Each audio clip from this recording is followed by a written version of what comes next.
In this ProClip for Helios AIR1, we will show you how to activate subsequently installed accessories with the touch control element.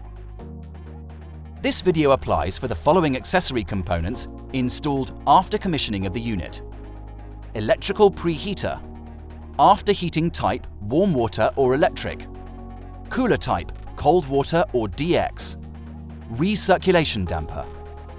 You will start in the main menu.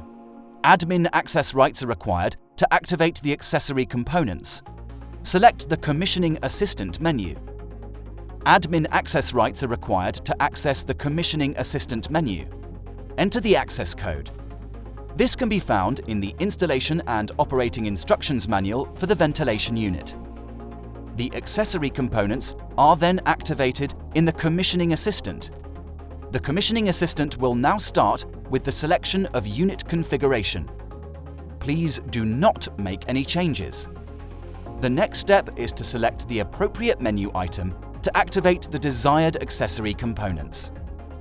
The most important menu items at a glance are electrical preheater.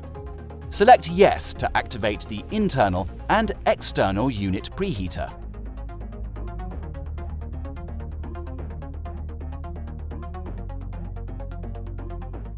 After heater type.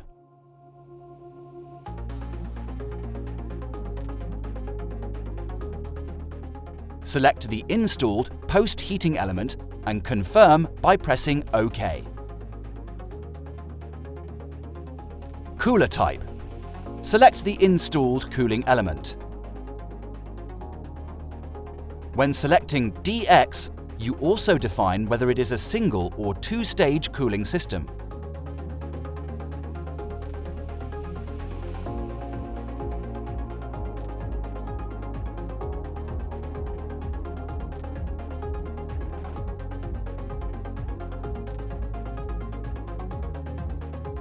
Recirculation damper.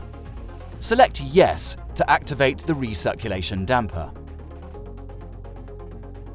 Once all subsequently installed accessory components have been activated or configured, you can complete the configuration. To do this, select the Yes setting and confirm by pressing OK. Go back to the main menu. More information on the settings for the specified menu items can be found in the video Initial Commissioning Controller. More information on Helios AIR1 can be found on our YouTube channel and heliosair1.com.